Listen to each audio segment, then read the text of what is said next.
slippers them laid away, case I ain't going to wear 'em till my wedding day. And the long-tailed coat that I love so well, I'll wear it in the church in the morning. And my long white robe that I bought last June is going to get changed, case it fits too soon. The old gray horse that I used to drive, I'll hitch him to the church in the morning. Oh, them are golden slippers, oh, them are golden slippers, them are golden slippers I was going to wear, case they look so neat.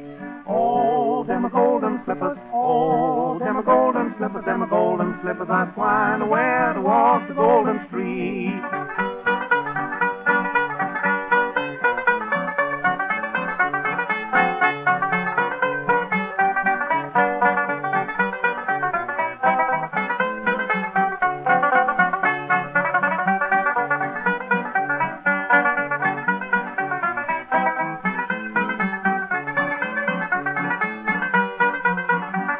Oh, my old banjo hangs on the wall, case it ain't been tuned since way last fall. But the doctors all say we will have a good time when we ride in the church in the morning.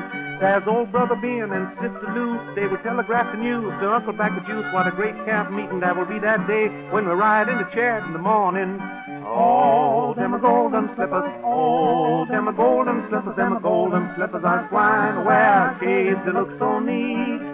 Oh, them are golden slippers, oh, them are golden slippers, them are golden slippers I was going to wear to walk the golden street.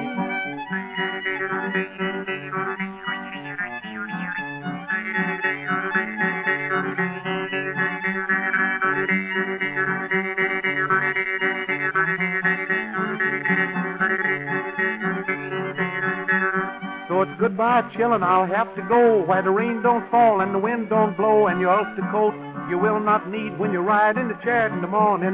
But your golden slippers must be nice and clean, and your age must be just sweet 16. Your white kid gloves you will have to wear when you ride in the church in the morning. Oh, them are golden slippers, oh, them are golden slippers, them are golden slippers I was going to wear, case they look so neat. Oh, them are golden slippers, oh, them are golden slippers, them are golden slippers I was going to wear to walk the golden street. Before I was a writer, before I was a speaker, before I was a coach, before I was a dad, before I was a husband, I was a distance runner. And I was pretty good. Now this picture was taken in April of 1980 at White Rock Lake. This is the finish of the Arrowhead Mills 20-kilometer race. This was about 3 weeks before the Boston Marathon, which I ran that year. I also competed in high school. I ran eventually a 419 mile and a 227 marathon. So I was pretty good. And so when you run those kinds of times and when you hang around for a while, you kind of develop a reputation. I started coaching distance runners at the University of Dallas. And when you do this a lot, you kind of get a reputation. And people find out who you are and what you're about. And sometimes post-collegiate athletes will come to you and ask you to coach them, such as this person. Now this picture was taken July 4th, 1996. This is Angela. Angela Martinez now. Back then she was Angela Nelson. She is right back here. She is now, you can raise your hand or whatever. I've never had to pull her out of a shell before, so this is a first. She came to me in 1996 after being an All-American at UT Arlington in 1995. We entered her in the 5K, which was in Fort Worth, which was the Southwest Regional Championships, the AAU Southwest Regional Championship. She won that. She ran a 16:56. Then that qualified her for the national race, which was in October. This picture my wife took right after July 4th when she blistered the course in 16 minutes and 38 seconds. She went to nationals in October, and she calls me and she says, "This was really great. I had a good time. I broke 17 minutes." Then the results came out, took 23rd place, and the official results said 17:01. Now there's no doubt in my mind that today Angela still would swear up and down that she broke 17 minutes, but we got to go with what's on the page. And Angela, if this little segment embarrassed you or gave you any little bit of angst at all, I'm very sincere when I say mission accomplished. I started writing. I wanted to do some writing, and I started out with some regional publications. I started out with the Los Colinas People. I moved up to the Runner Triathlete News, and eventually I started writing health and fitness features for the Dallas Morning News. And as will happen after a while, you decide you want to write a book. So I was teaching public speaking. I'd done radio, and I said, you know, I can write a book on public speaking, so I wrote this. Help Everyone Is Staring at Me, because I understand there are people in this world who are uncomfortable with that. And I don't really understand that whole DNA that is involved with that, but I understand that there are people, this is uncomfortable for them. We've got some of these out there. We'll sell them to you at a really good price. We don't have them advertised or anything. I just picked them up at the last minute.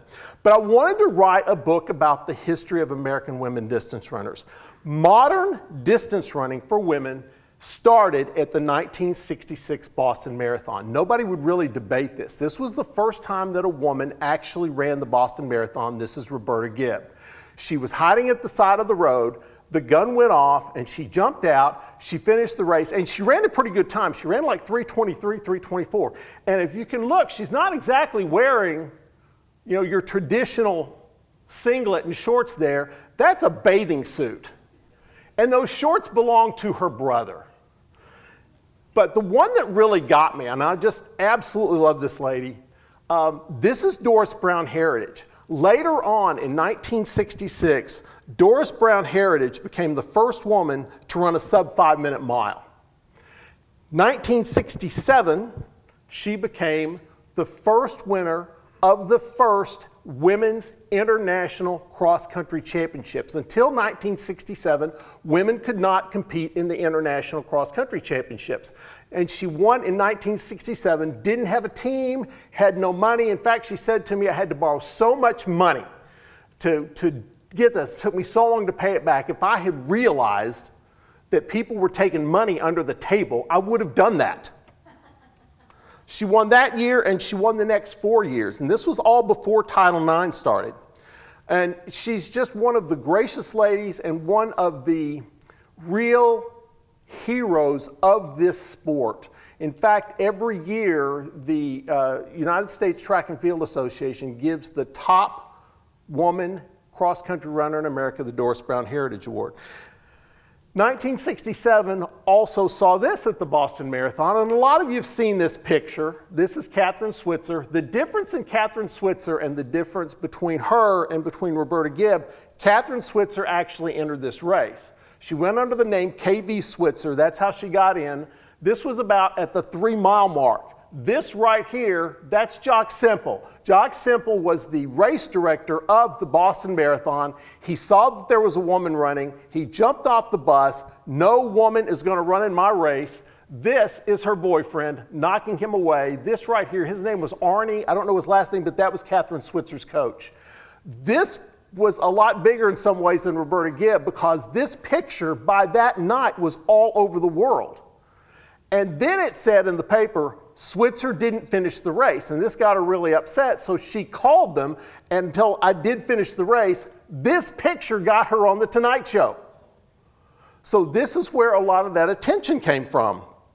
And so I knew a lot of this, and I said I'd looked around, I didn't find really a book about about the women distance runners that I thought really told the story. And so I worked on this project and this is in 2002. I worked on this project for about 6 months, and I interviewed Doris and I interviewed Roberta Gibb. And after a half a year, I sat back and I looked at my computer and I saw my notes and I saw all my tapes. Yes, I had tapes. And I looked at the screen and I said, I'm missing something. Women in America did something in endurance athletics before Roberta Gibb hit in the 1966 Boston Marathon. So I looked on worldcat.org and I found this book called Runners and Walkers, a 19th Century Sports Chronicle, and to my good fortune, SMU had it. So I got in my white Corolla, I drove down to SMU, got into the basement of the Fondren Library, and I just started thumbing through the pages. And I saw this. Edward Payson Weston, father of modern pedestrianism, started in February 22nd, 1861, made a bet that he could make it to Lincoln's inauguration, President Lincoln's inauguration by March 4th. He missed it by 3 hours, lost the bet. He got invited to the White House. Mr. Lincoln said, "I'll get you a train ticket back to Boston." He said, "No, thank you, Mr. President, I'll walk." Daniel O'Leary was one of the great early athletic stories.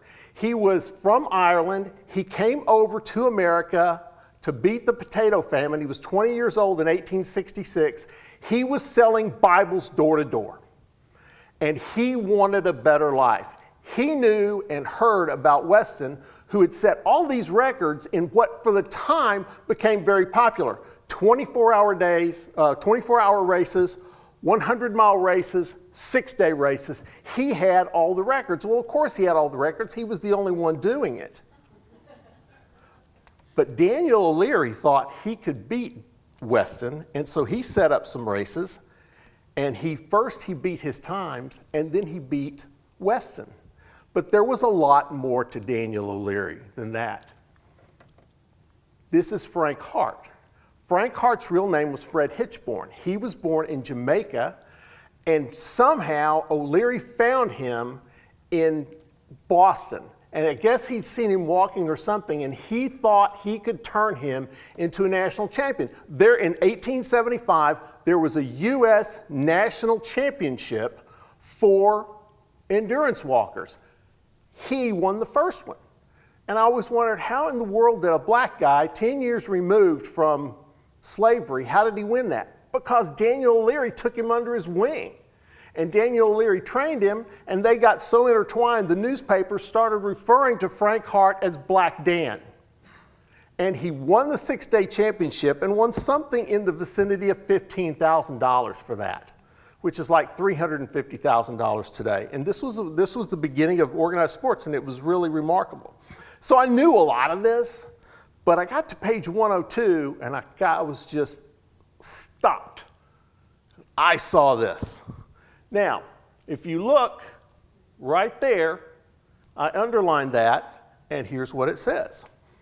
Women were also competing for long-distance laurels. Early in the year, and this is 1879, Madam Anderson walked 2,700 quarter miles in 2,700 quarter hours, and it doesn't say quarter, but it was a quarter miles and quarter hours, on a track set up in the Mozart Gardens in Brooklyn. Soon after that, Madame Exilde Lachapelle covered 3,000 quarter miles in 3,000 quarter hours, and I sat there and read that, and I said, why? In the first place, how long did this take? I'm not very good at math, but I knew you could only do 96 quarters in a day. What in the world was going on? The answer, part of the answer, was at the bottom of that poster.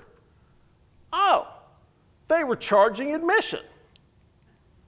So people were doing this for money. I can understand that as a motivator. Flip the page. I still didn't know what I had. I flipped the page and I see this. This is John Dermody. This is a police officer. John Dermody is being arrested for crashing a women's race. Our story begins in a bar.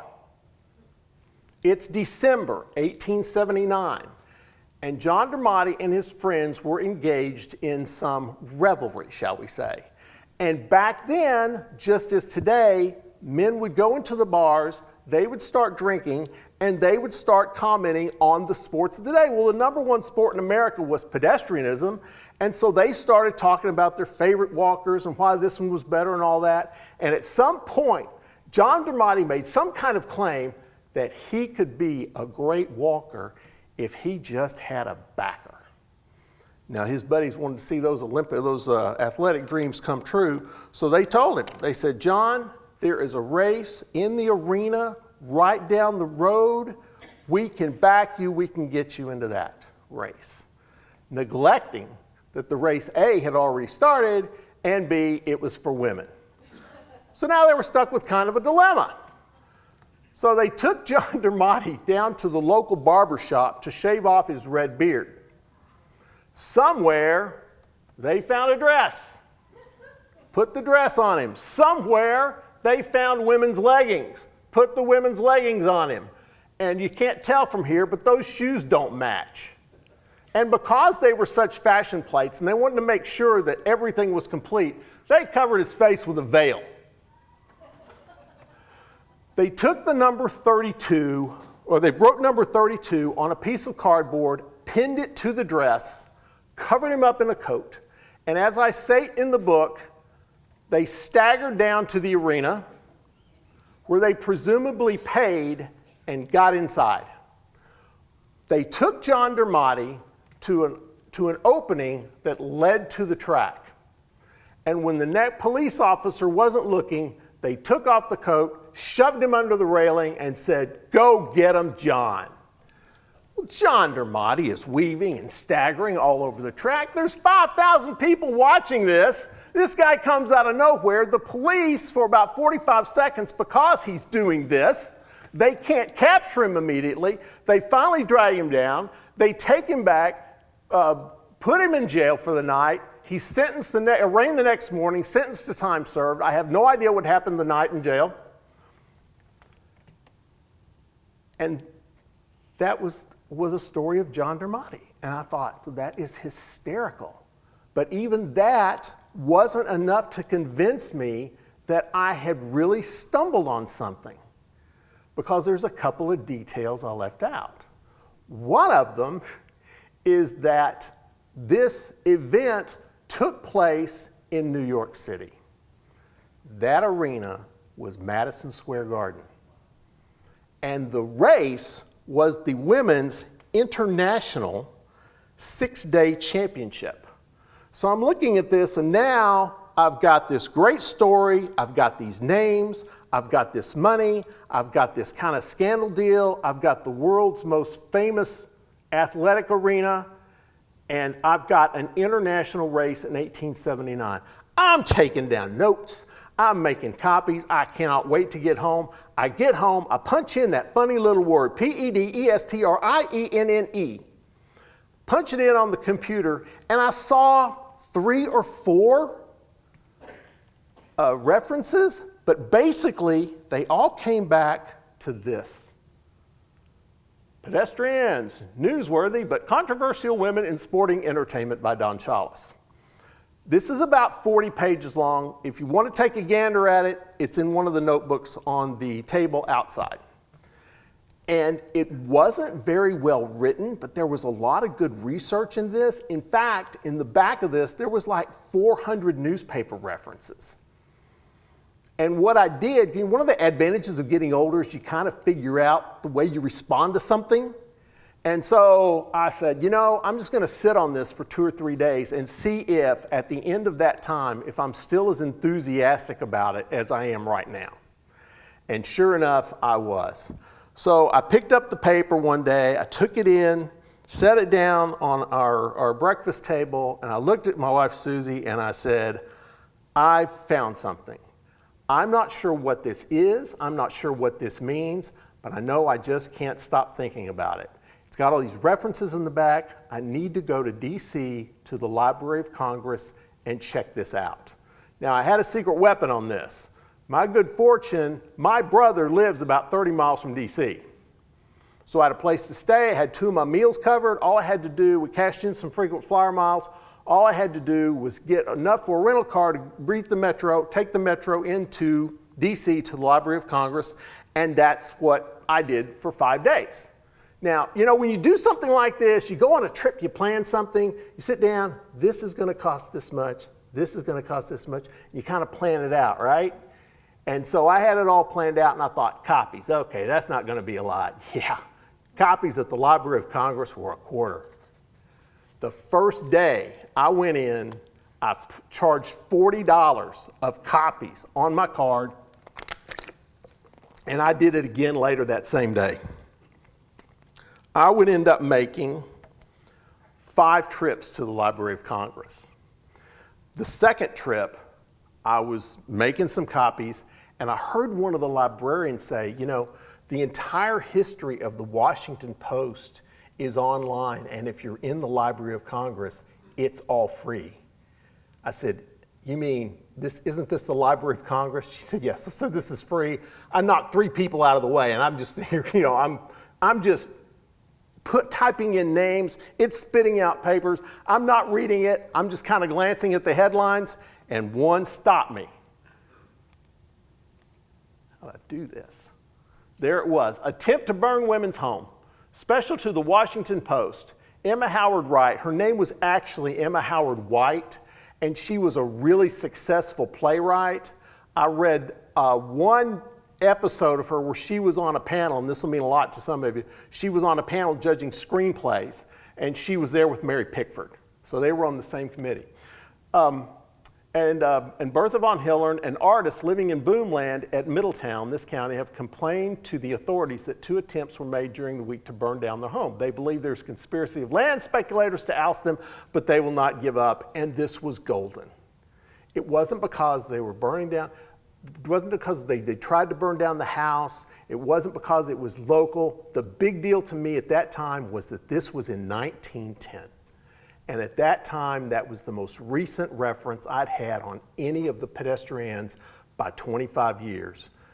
Winchester, Virginia, my brother lives here, DC is here, Winchester is there. It's just about another hour drive the opposite way. Now at this point, I didn't have a lot of artifacts. All I had was this, and I had that big poster on May Marshall. And I took those down to the Winchester newspaper office, the Winchester Star. Looking at the wrong deal. I met Frances Lowe, and Frances Lowe wrote this article, Author Chases Ghosts. And that was a term that I used during the interview. I said, I feel like I'm chasing ghosts on this project. So I talked about Bertha von Hillern, and she lived there. She lived in the Winchester area apparently for a long time. She was a landscape painter, apparently pretty successful. If anybody knows anything about Bertha von Hillern, contact Harry Hall, and it gave my email address. You know, this is such a shot in the dark. You know, you hope that maybe somebody, you heard my grandmother knew Bertha von Hillern well, and this. You know. And what happened was just beyond belief. What happened solved a huge problem. Now, I've been working on this for about 2.5 years. I saw a huge problem. And I didn't know, I could see this, not solving this problem was going to torpedo the whole project. But what happened next saved it. So I look on my email after I've been home about a week, and it said, Women Walker Story. Somebody liked the article. I opened it up and started reading, and it said, my name is Charlotte Curtis.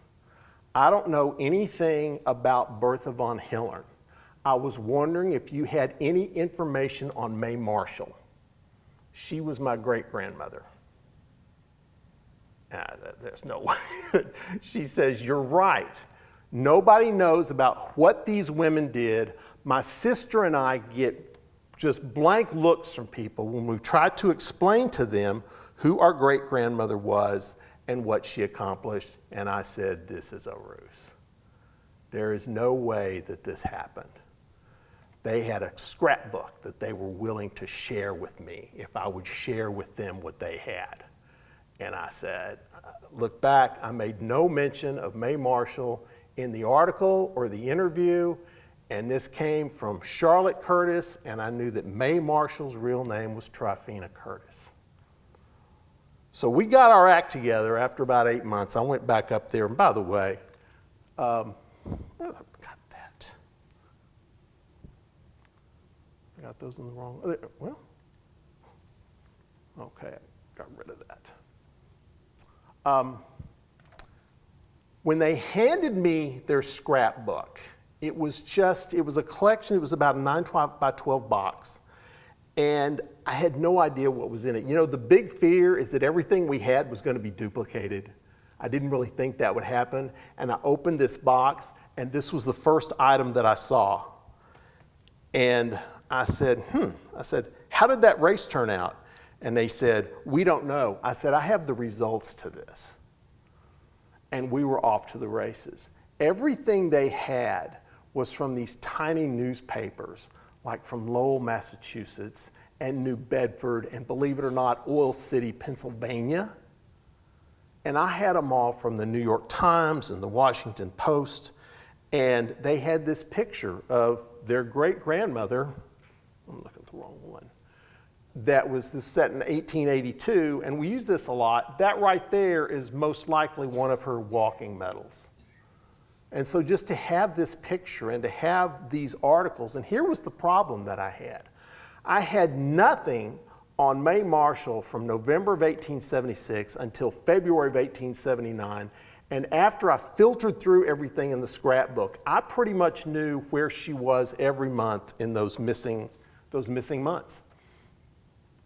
So I said to them, you had no idea that your great-grandmother won the first pedestrian contest, which was held at the 2nd Regiment Armory in Chicago in 1876.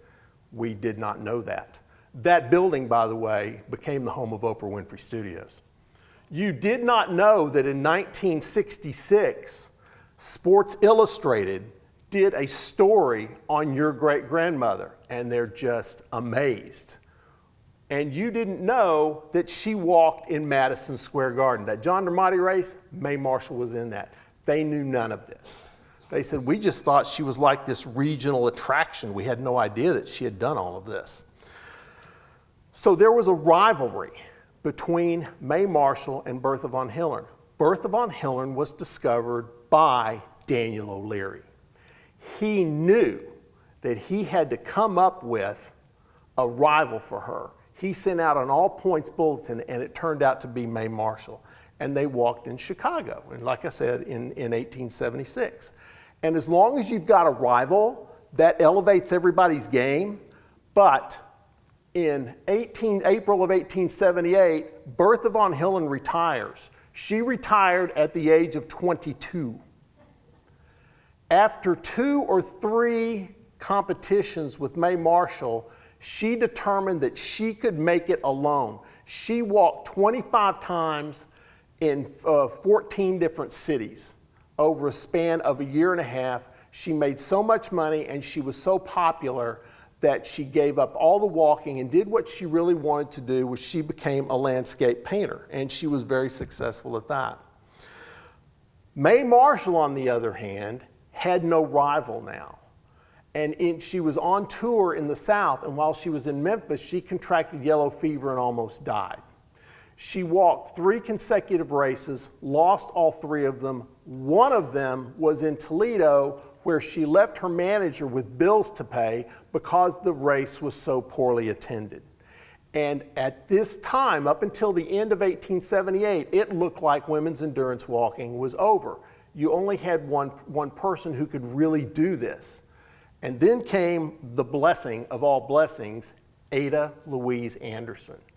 Ada Anderson was a failed British actress, and she started endurance walking under the guidance of William Gale in England, and she was doing really well.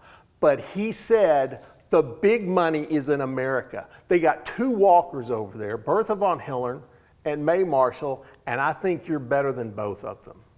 So she came over on a steamship with her entourage, landed on October 22nd, 1878 in New York, and she secured a venue called Mozart Garden. And she announced that she was going to walk 2,700 quarter miles in 2,700 quarter hours. And the track that she walked on would fit inside this room. 7 laps to the quarter mile, 28 laps to the mile, a total of 18,900 laps, and at no point would she get more than 10 minutes continuous rest. And no one thought she could do this. Daniel O'Leary said, I wouldn't even try something like that. But on quarter mile number 771, they came out and there was a pretty good number of people, but on quarter mile 771, General Tom Thumb showed up. This was P.T. Barnum's #1 attraction. During his 37-year career as a promoter, Tom Thumb sold 1/4 of his tickets. Tom Thumb showed up and walked a lap with Ada Anderson. This got carried in all of the newspapers, and everybody said, what in the world is going on at Mozart Garden?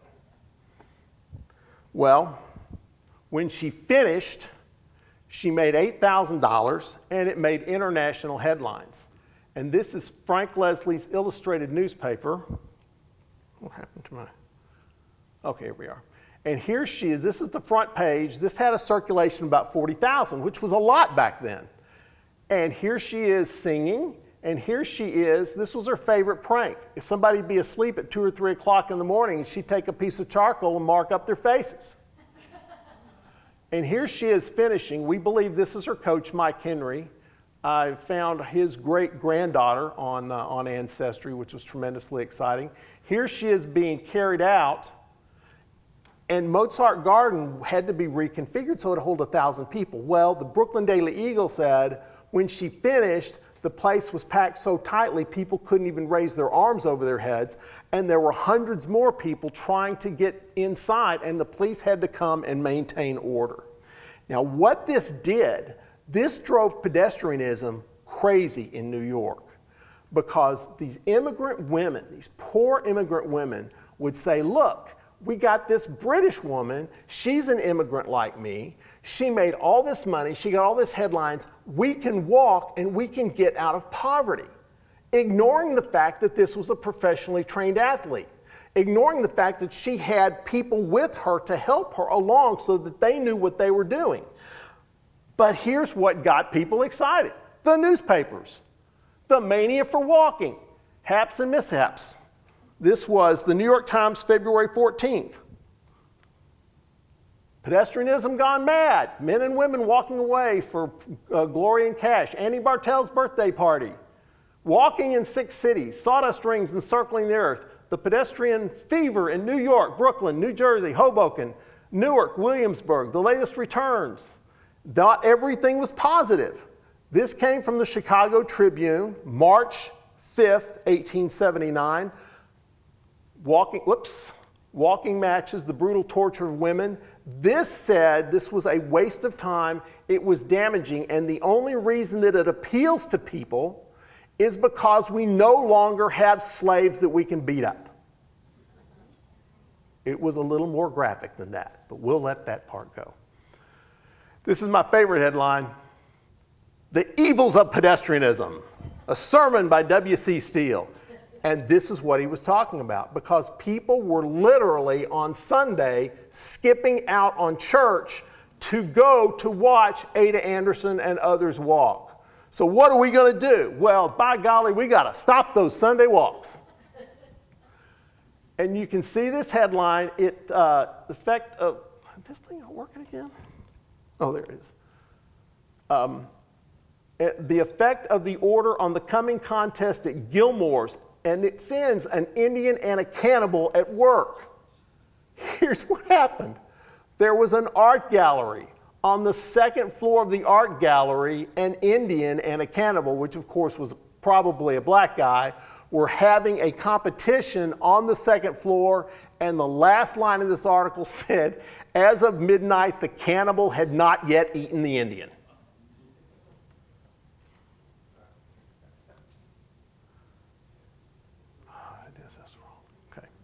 So here's where it was. They had a 6-day walking championship. Now this is different than the one in December. This was in March of 1879. It was in the same arena. It was called Gilmore's Garden. 6 weeks later, it would change to Madison Square Garden. And if you see, it says right there, it says Madison Square Garden on the left side. And this supposedly was the day that it changed. So we're talking essentially about the same arena. And they had this international contest, but by this time, this mania that just got everybody into a frenzy through February and early March, it had pretty much died out. There was a place called the Brewster Building, which became kind of a training ground for women who really wanted to become pedestrians, and they had made carriages. They had 3 floors, they'd moved out, and they had 3 floors that were empty. They put tracks on all 3 levels. That's how much this got. But by the end of the month, and this disaster occurred, what they had 18 women start. Only 5 finished. And the overwhelming favorite was Exilda LaChapelle. You can probably see why she's such a fan favorite. She was a media darling. She was about 5 feet tall. Supposedly, she had a size 2.5 shoe. And she had walked 3,000 quarter miles in 3,000 quarter hours, and no matter what, Ada Anderson wasn't walking, Mae Marshall wasn't walking, she was the overwhelming favorite, and after 2 days, she was leading. But there was a disturbance in the stands as they went into the third day. There was a guy who just kept going from place to place. He was obviously inebriated, and he was hitting on women.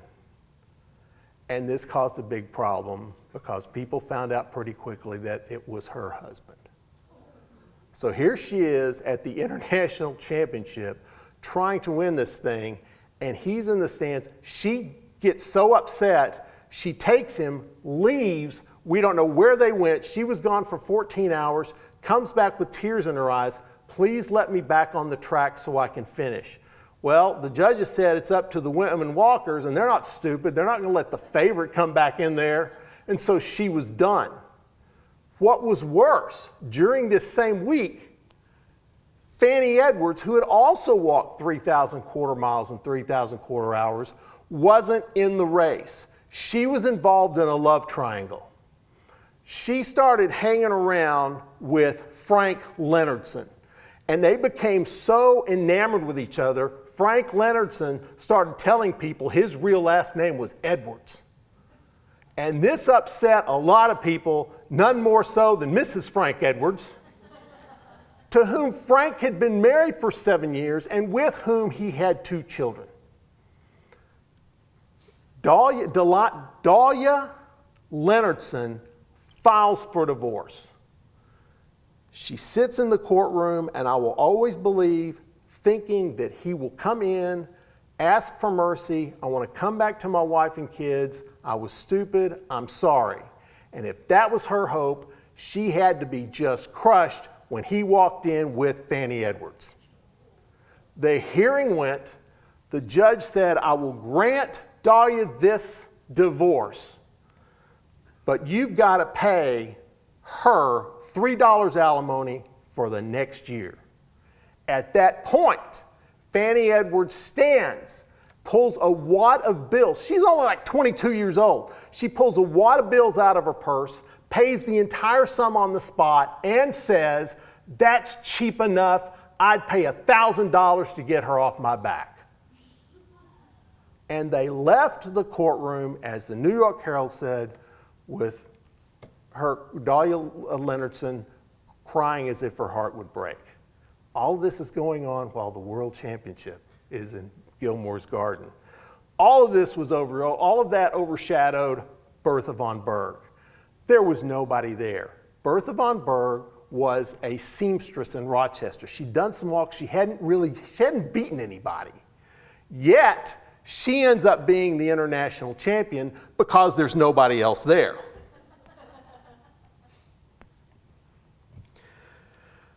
But this turned out to be such a disaster that basically the women walkers in New York were banned. Enter a guy named Edward G. Cotton. Edward G. Cotton was a theatrical promoter. And Edward G. Cotton wanted to break into sports. Apparently, he either had some family or he had some business associates in San Francisco. And he said, you know what I'm going to do? I'm going to take some of these walkers to San Francisco. And, because they are clamoring for women's walking out there. They got some minor leaguers, but you got to understand, these were national stars. Everybody knew who they were. So this was the trio he was taking. There it was. Exil de la Chapelle, upset because she didn't win the World Championship. And a week after the World Championship, she said she was going to divorce her husband, and somehow he convinced her, if we go to San Francisco, nobody will know who we are. I'll turn over a new leaf, and we can start our lives over. Doesn't that always work? You have Fanny Edwards. Fanny Edwards, who'd gotten caught up in this love triangle, she went with Frank Edwards, and they would bill themselves as America's #1 walkers who are brother and sister. And there you have Bertha von Berg, who won the world title despite having not really beaten anybody. and she drew the ire of course, Exilde LaChapelle. So when you get these three together, you can kind of figure out, okay, this is not going to work very well. And E.G. Cotton got off the steamship, and he said, you know, I've seen a lot in my day of had to deal with dancers and performers, but I have never seen anything like this. Sounds like a lovely boat ride from New York, and his problems were just starting. The first performance took place at Platt's Pavilion in San Francisco. And keep in mind, now Platt's only had like 2 venues. So now E.G. Cotton, I can manage all of this, I can manage these women, and I can manage the races, and so everything will be fine. And it was, except they kept going after each other. For example, the first race was between Fanny Edwards and Exilde LaChapelle. It was announced as 1,000 quarter miles and 1,000 quarter hours, which is kind of weird because they'd both done 3,000.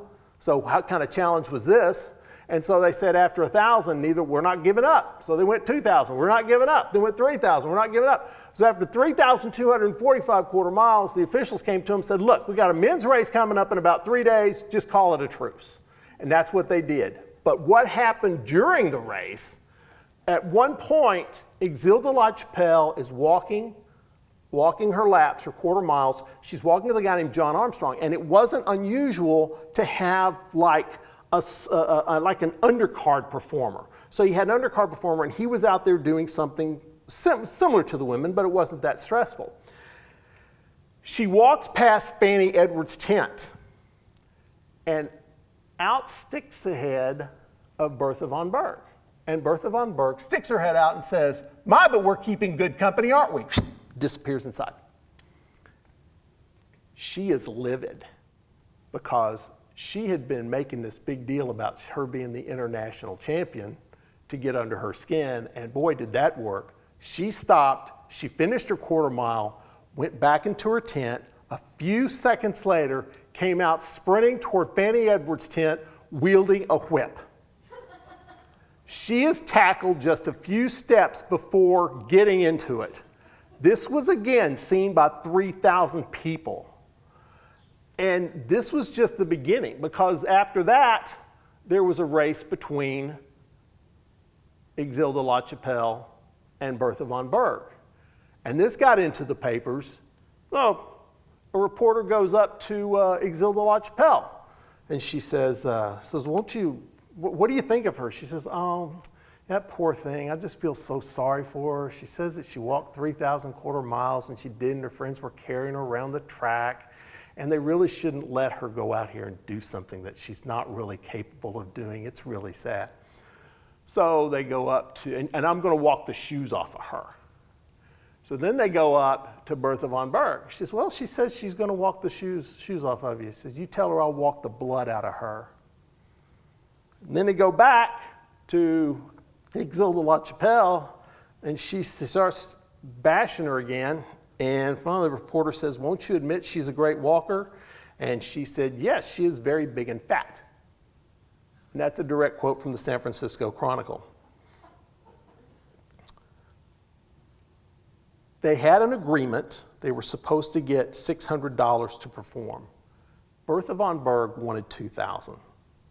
And she threatened they were going to have this big walk with all 3 of them and some local walkers. This was going to be the biggest deal San Francisco had seen, but she wouldn't go because she wouldn't get her $2,000. And Cotton sent out his emissaries, talk her into it, signed a contract, blah, blah. She wouldn't, she wanted the $2,000.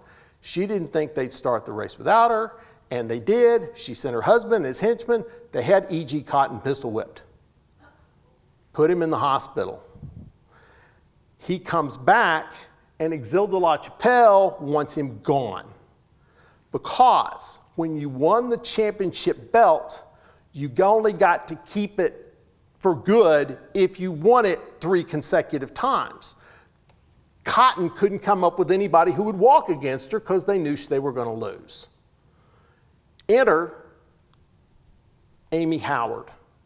Amy Howard was a 17-year-old New York performer. And you start talking about dominating athletes, you can talk about Tiger Woods, you can talk about Babe Ruth. She was that good. and she walked the walk in New York where John Dermody was. She was 17, she won that. She walked 393 miles, she broke the record by more than 20 miles. She went to New York, she went to San Francisco, walked 409 miles and set a record that was only broken a couple of years ago. We'll go into that in a minute. But the biggest reason that I use this picture right here is this right here. And we have very few artifacts of the awards that the pedestrians won. And there are quite a few of these little championship belts floating around, and some of these were really nice. They were valued at hundreds of dollars. The one that Bertha von Berg won was commissioned by Tiffany, and it was valued at $1,500. And to find one of these would just be remarkable. I just keep hoping, Pawn Stars Rick Harrison is going to call me someday. Hey, we hear you know about the pedestrians. Yeah, we got this belt here. I'm there, man. I'm there yesterday. Despite these performances, which were just remarkable in San Francisco, not everybody was on board, and the pedestrians ran into kind of the same problems that they had before. And particularly from the WASP. This was the San Francisco WASP. And you can see this prevention of cruelty. And you see the woman leaning on the railing. She's got her foot bandaged. She's obviously limping, obviously in pain. And this was a really long article. And the gist of it was, if somebody treated horses this way, we'd put the perpetrators in jail. Why are we allowing this to go on? They went on. If we're going to have women's walking matches, why don't we just have hanging matches? Why don't we just set up gallows for 40 people, and then the last survivor gets $1,000 and a belt? But there was still a lot of positive press. Front page of the San Francisco Chronicle. Great 6-day race. And this was a big deal because they used 4 exclamation marks. Great 6-day race. Scores leader at 1 a.m. Amy Howard would end up walking 409 miles. Sarah Tobias would go 401. The most exciting contest ever witnessed. See the struggle tonight. This was May of 1880. There were a series of scandals that essentially brought this whole program down. Plus the advent of bicycle, which was much faster and much more exciting, and swimming and other sports, women's boxing, for example. All of those started superseding anything that these women could do. There's a poem that came out that was really disparaging and said, how long does this go? We got 3,000, we got 4,000. Is this going to go like a year doing the quarter miles? How brutal is this going to be? And the public pretty much tired of it. And despite this remarkable performance, this went downhill really fast. And people ask me, how come this has been pretty much forgotten? Well, it's been forgotten because sports loyalties, allegiances, and stories build over time. And now these numbers, I just found these numbers in the New York Clipper, which was kind of a precursor to Sports Illustrated. But these are the numbers of stories that I counted in the New York Clipper over from 1877 to 1880.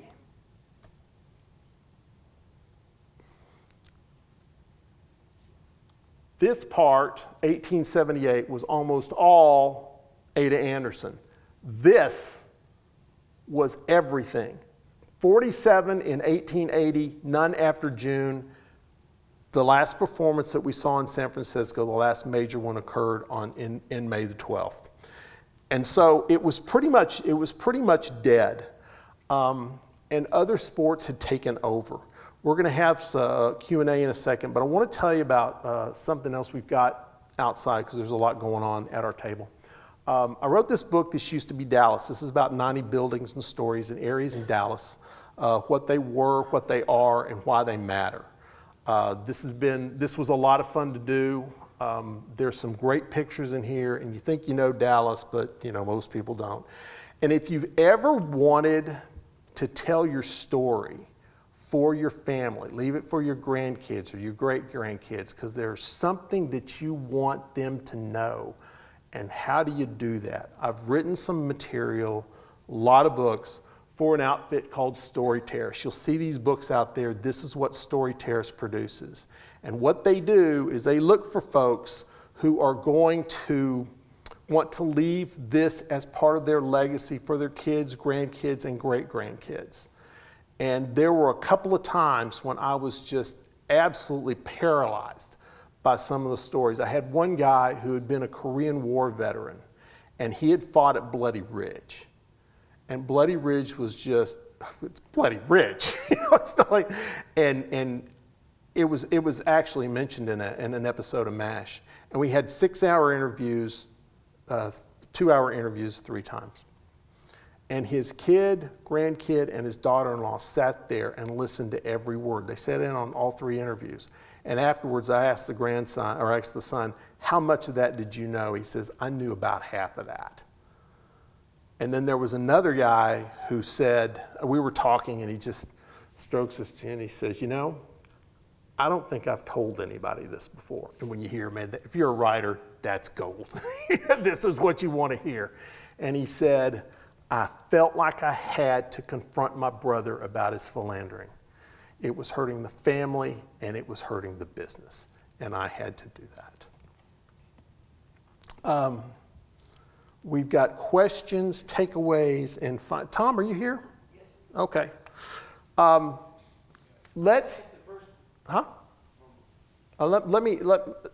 Zane, where are you, son?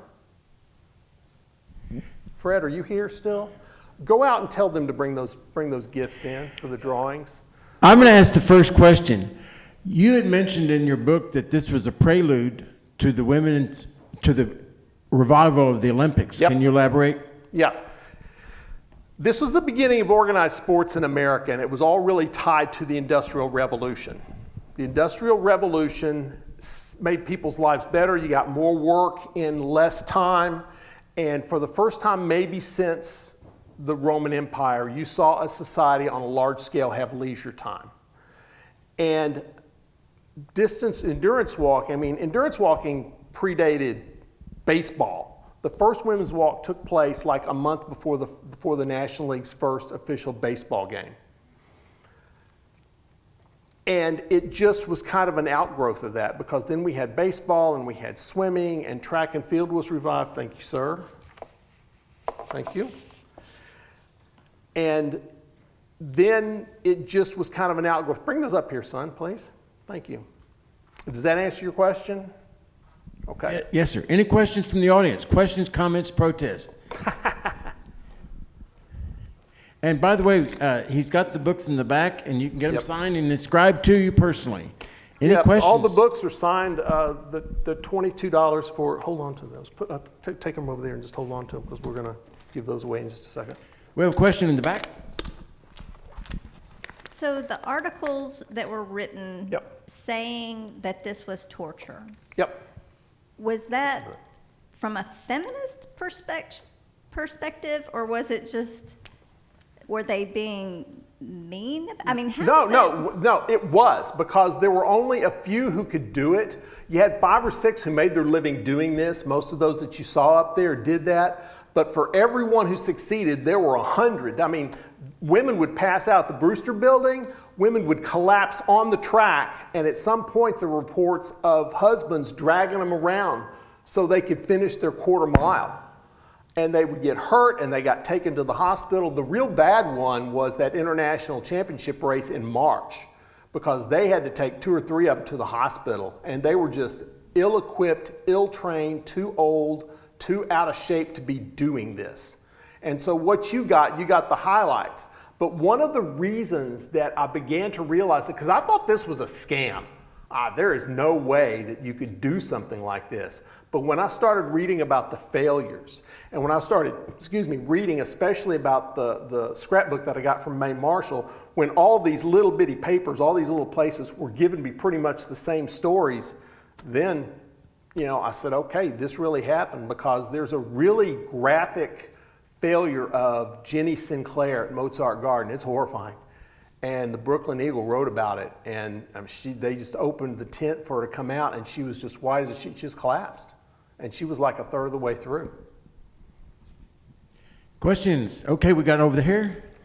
Let me come back to you so we can get it on the...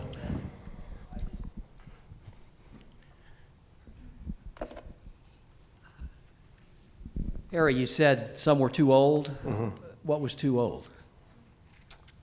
There were some that were, there was one who was in her 60s. Yeah, That's not old. Well, you know, Ada Anderson was 36, and that was like 60 today. I mean, 36 was really old. Questions? Okay. And you learn a lot about, you know, where they were and what it was that they achieved, the impact that they had, because you're going to see in just a second, I've got 5 or 6 more slides that didn't fit the narrative of what I was doing, but it's fascinating. And that most of these that I'm going to show you aren't in the book, so it's not like a spoiler alert or anything. So was your focus on the women walkers primarily, or did the men still race as well, or just was there no interest in that? The men were millionaires practically. Okay. There was a guy named Charles Rowell, and Charles Rowell in like a 6-month period earned $50,000, which was 100 times the average annual household income. And he and Daniel O'Leary made, and Weston too, and they made a very nice living. They didn't do this though, and that's really key. They kind of did, but they stuck to the 24-hour walks, the 24 hours and the 100 miles and the 6-day walks. They basically didn't do this. And that's one reason, because they just didn't have these spectacular failures that just dominated a lot of the headlines for the women. So the women's walks being so much longer, was it because, and I've forgotten who it was, who declared, I'm going to walk for a month straight or 28 Ada days? Anderson. Yeah. So that's what set the bar of, we're going to do these incredibly long. Yeah, because she wanted to do something. Her whole purpose in life, when she was 6 years old, she lived in Lambeth in England, and she would walk past the Marquise, this big theater district, and she was 6 or 7 years old. She'd look up, what does it take for me to get my name up there on that marquee? And that's all she ever wanted. And she never really made it as an actress. But then she met William Gale. And William Gale had all this adoration, and he had all this money, and he achieved what she wanted to do. But what she did, she added this entertainment element to it. I mean, if you're chalking people's faces at 2 or 3 o'clock in the morning, and they had this group called the Night Owls, and they were all doing all this mischievous stuff. One of the deals they did, they found a dummy, and there was this 17-year-old kid sleeping outside of her tent in a chair, and they took the dummy's arms and pinned it around on his shoulder. And then they blew a whistle in his ear, and he wakes up and he's just battling this dummy. You know, he's rolling around on the ground for about 45 seconds, and there's a circle of people watching him, and they just start laughing their heads off. And this was great fun. And so you had this extra element of not just walking. And when you can do that, you know, she said, I can put all my skills into play here, and that's really what kept this going. We probably wouldn't even be having this conversation, because this would have only been a 1.5-year deal. You would have had 2 walkers. That would have been it. Okay. Questions, comments? Let's take one more. I've got a little bit more that I want to toss out there. Oh, we got to do the drawing. You want to ask one? Angela, why don't you come up here and pull the numbers out? While she's doing that, how were the toilet needs addressed? They had privacy tents. And so they had, hers was set up, some of them were really nice. I've got one picture, I can't remember if I kept it in this edition of the book, because what happened, this is a new edition. We came out with this 8 years ago, but we got so much information, readers started sending me their own research. And so we ended up with enough, and we found out family secrets about Mae Marshall. One of her great-great-grandsons, he said, hey, he says, oh, my cousins have been telling you isn't true. And then he had a DNA test done, found out his great-great-grandfather wasn't Mae Marshall's husband. It was somebody else that I wrote about. I said, you gotta be kidding me. He says, yeah, he says, this might upset some people, just blame me. He says, you gotta put this in the book. Thank you. You know, come on up. One last question. How do you feel like having the women walking empowered the woman of today? It was a precursor. This was actually called the first feminist movement. You had the articles of Seneca. It was called the Articles of Seneca in 1848. And that was the first time that there was discussion about women getting the right to vote. And so this went up, and then they started doing well, and then it just kind of fell apart. There were some other stories about what happened, about how they were kept down, that sort of thing. And but it laid the groundwork for all of this, because you're taking incremental steps. Were there some steps back? Absolutely. But it planted some seeds, and it planted some ideas in people's heads as this is the way it should be.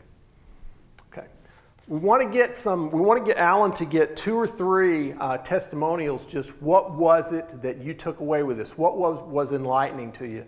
For me, most of the time it's Daniel O'Leary, because of the vision that he had. He said, I can get this black guy to become a national champion. He found a 19-year-old German immigrant and said, we can make her into a national champion. And look at the impact, all the impact that had on this sport, and continues to this day. And so you can hear the stories and read the book, and it's all about that. That was my takeaway initially, was if he was colorblind in the 1870s, he was open-minded about other things. Yeah, and he was the one that sought to expand the sport more than anybody else. Weston was a great self-promoter, and Weston was a great walker, but this guy made all of this happen. We wouldn't be here if it wasn't for that. It just wouldn't have happened. Let me get 1 or 2 more. One or two more takeaways that you got? Let me bring the mic to you, but let's have some takeaways. He drove all the way from Grand Prairie. Let's give him some takeaways. Oh, you got a takeaway. Okay. Sounds like this was the beginning of all professional sports in this country. Absolutely. Yeah, it was the beginning of the modern sports model. They got gate receipts. They had appearance fees. The women in San Francisco got $600 for appearance fees. Their pictures were sold in stores like baseball cards. It was remarkable for its day. And they had, like I say, they had coaches and managers and trainers. The whole thing was just amazing. Let's have one more takeaway, and make sure we get Alan to get 1 or 2 of those. Takeaways. Don't be bashful. Okay. You look like... Don't be bashful. I would say that my takeaway is similar to the young lady up front, because I know Harry spent several years researching this topic. So being a female distance runner, it's neat to see how the beginnings of how that became to provide opportunities for myself and others. Thanks, Ange. And we're still getting information. After this came out, I got an email from a guy in England named Rob Hadgraft. He wrote a book called Pioneers and Bloomers, which was about the women pedestrians in England. And I just finished the book like 2 days ago. He sends me an email. He says, hey, I might have found an obituary on Ada Anderson, because we had no idea what happened to her. And lo and behold, I went, and this isn't in the book, so it's in a spoiler. I've got the obituary out there. But she died in Los Angeles in 1913, and my wife says, maybe she went out there to try and make it in movies. That's exactly what happened. Her husband, who was just roasted while he was here because he was 10 years younger than she was, he was morbidly obese. His greatest contribution to her seemed to be his ability to create good outfits for her. And he just was not well respected at all, but he ended up helping Thomas Edison create the movie. So it was amazing. Let's let me run through these last ones here because this was the big. Oh, here, coming back too far. At the walk, this was the one that I couldn't get. I really wanted this. I was in Washington D.C. and saw this, and it said, "At the walk, the Mirror of Oakland, San Francisco, appeared the 6-day race." At the pavilion, everybody will be represented, also portraits of the walkers, the diamond belt, etc. This was the only time that I went to an outside guy and said, I need you to find this for me. And he came back and he said, this is one of the most confusing citations I have ever seen. And I took it to San Francisco, and the San Francisco Library had a cover of one issue of this.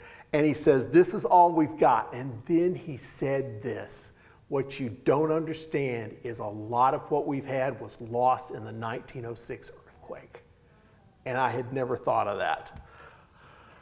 This is Jerry Curtis. This was taken in 2015.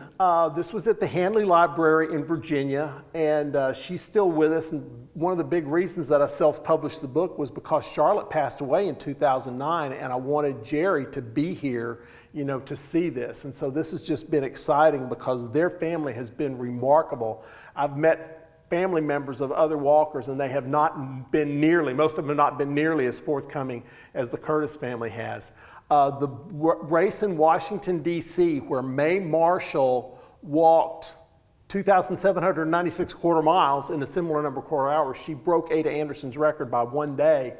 I believe this was the medal that she won. Then Jerry Curtis has this. She says, "Hey, I found this medal. What should I do with it?"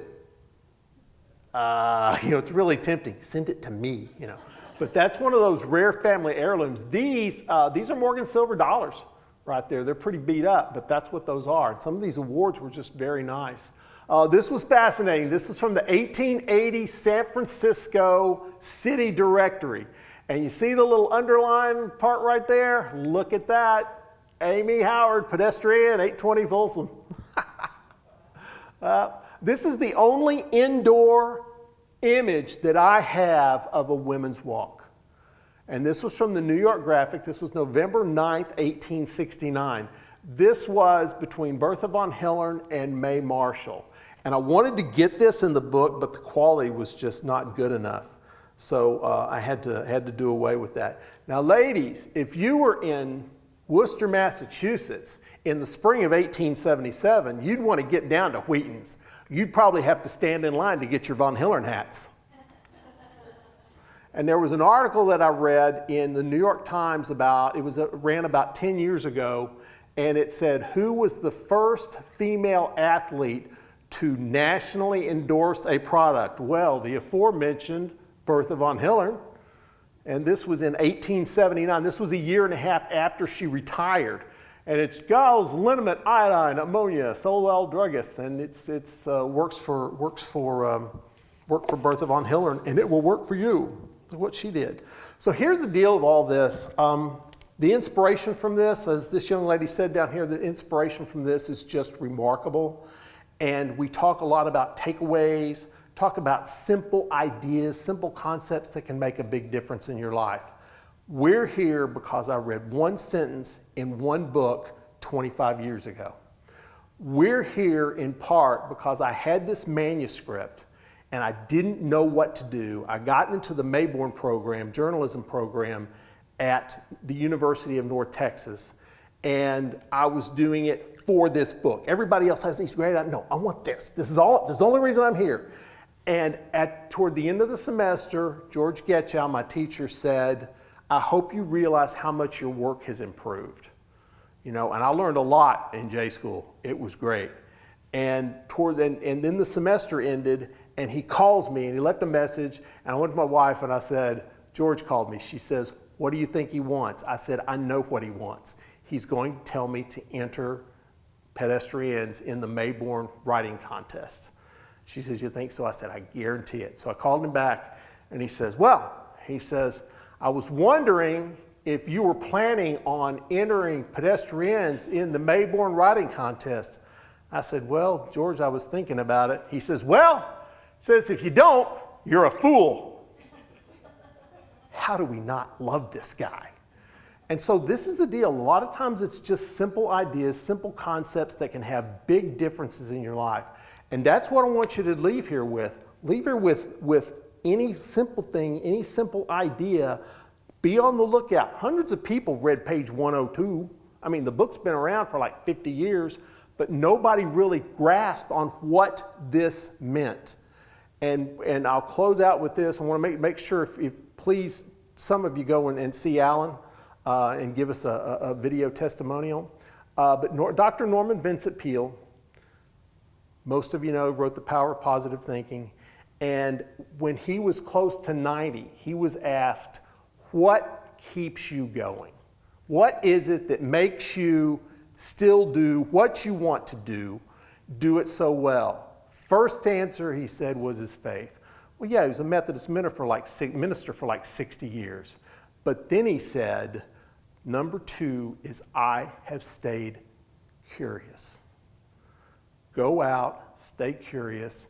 You can make a major change. I'm Harry Hall. I enjoyed sharing with y'all.